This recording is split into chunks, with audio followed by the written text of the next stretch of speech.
Chennai super Kings, जब बात आती है चेन्नई सुपर किंग्स की तो बात आती है उनके शेल्फ में रखी बहुत सारी ट्रॉफीज की, जो कि महेंद्र सिंह धोनी की कप्तानी में चेन्नई ने जीती हैं। और तब से लेकर अब तक सिर्फ एक कप्तान है, एम एस धोनी, और this could be his last season. जिस तरीके से उन्होंने आखिरी सीजन में कहा था कि definitely not last season, but the season after this can be his last, or the 2024 season can be his last season. So let's begin with the analysis and playing 11 of Chennai Super Kings squad.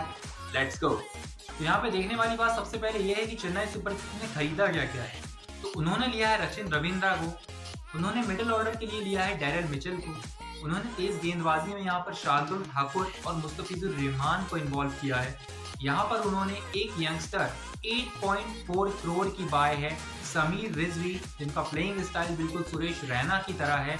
उन्होंने एक local league में ये करके भी दिखाया है, लेकिन क्या उन्होंने जो एक स्टेट लीग में वहां पर एक कारनामा किया था उसके बिहाफ में यहाँ पर चेन्नई सुपर किंग्स ने उन्हें 8.4 करोड़ में लिया है? जी नहीं, he gave the trials of Chennai Super Kings, and after that Chennai Super Kings had put the buy on the Sameer Rizvi। और यहाँ पर देखने वाली बात ये होगी कि मिडिल ऑर्डर में यहाँ पर चेन्नई सुपर किंग्स किस किस को मौका देती है, क्योंकि महेंद्र सिंह धोनी की कप्तानी वाली कोई भी टीम ज्यादा बदलाव नहीं करती है पूरे सीजन में। चेन्नई सुपर किंग्स के साथ हमने देखा, भारतीय टीम के साथ हमने देखा।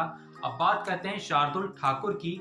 शार्दुल ठाकुर को चेन्नई सुपर किंग्स ने यहाँ पर 4 करोड़ में खरीदा है, और शार्दुल ठाकुर 4 करोड़ में कोई ज्यादा महंगे नहीं थे। इससे पहले केकेआर में थे और शार्दुल ठाकुर का परफॉर्मेंस सीएसके में सबसे ज्यादा अच्छा था, केकेआर में उससे कम, और दिल्ली कैपिटल्स में भी शार्दुल ठाकुर ने उतना अच्छा परफॉर्म नहीं किया। लेकिन चेन्नई सुपर किंग्स में जब से शार्दुल ठाकुर थे वहां पर एक महेंद्र सिंह धोनी जिस तरीके से उन्हें मिडिल ऑर्डर में इस्तेमाल करते थे, और Shardul Thakur became Lord that time, और वहां पर टीम इंडिया में उन्हें मौके भी मिलते रहे। और अब जिस तरीके से मौके कम हो गए हैं क्योंकि उनकी आईपीएल में परफॉर्मेंस गिर चुकी थी, उस वजह से शार्दुल ठाकुर को उतने चांसेस टीम इंडिया में नहीं मिल पाए। He is a good bowler now also. और यहाँ पर चेन्नई सुपर किंग्स में हम देखेंगे ये साल शिवम दुबे और शार्दुल ठाकुर के लिए बहुत अच्छा रहने वाला है। और हम अगर बात करें रचिन रविंद्रा की, तो ओनली 1.80 करोड़ में यहाँ पर मिल गए हैं यहाँ इन्हें रचिन रविंद्रा, लेकिन क्या इन्हें खिलाएंगे? वहां पर ओपनिंग में आपके पास पहले ही डीवन कॉनवे हैं ऋतुराज गायकवाड़ के साथ, तो कहां रचिन रविंद्र की जगह बनेगी वो देखना बहुत दिलचस्प रहने वाला है। और मुस्तफिजुर रहमान जो कि फास्ट बॉलिंग में इन्होंने लिए हैं, वो तो शायद ही एक भी मुकाबला खेल पाए यहाँ पर चेन्नई सुपर किंग्स में, क्योंकि बहुत ही टाइट स्क्वाड है, बहुत सारे लोग हैं स्क्वाड में। और वहां पर ओवरसीज में मोइन अली भी हैं, डीवन कॉनवे हैं, रचिन रविंद्रा हैं, पथिराना हैं और तीक्ष्णा है। तो इन सारों में से सिलेक्ट करना बहुत कठिन रहने वाला है महेंद्र सिंह धोनी के लिए। और तो और मिचेल सेंटनर भी है इनके पास, तो किस किस को खिलाएंगे एम एस धोनी, ये देखने वाली बात होगी। पहला ही मैच जो कि पता लग रहा है कि चेन्नई में होने वाला है चेन्नई सुपर किंग्स का, अब देखना होगा वो शायद आरसीबी के साथ होता है। अगर हम बात करें टैक्टिकली तो वहां पर हमारे पास है D1 Conway, Rachin Ravindra, 2 options opening के लिए। एक है मिडिल ऑर्डर में 14 करोड़ की बाय डैरेल मिचेल, जिन्हें ये खिलाएंगे क्योंकि 14 करोड़ का कोई प्लेयर आपके स्क्वाड में है, तो you don't wanna make him sit on the bench to warm the bench.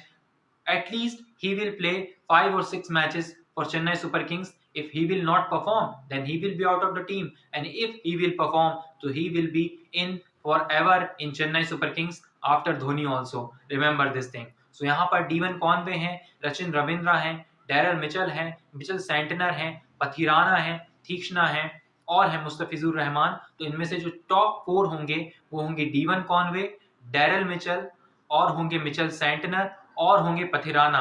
तीक्ष्णा की जगह यहाँ पर स्पिनर इन्हें इंडियन खिलाना होगा, तभी जाकर बात बनेगी चेन्नई सुपर किंग्स के 11 की। वहां पर शार्दुल ठाकुर खेलेंगे, रविंद्र जडेजा खेलेंगे, ऋतुराज गायकवाड़ खेलेंगे, एम एस धोनी खेलेंगे, शिवम दुबे खेलेंगे और खेलेंगे समीर रिजवी, क्योंकि 8 करोड़ की बाय है और कुछ सोचकर ही खरीदा होगा सीएसके ने इन्हें।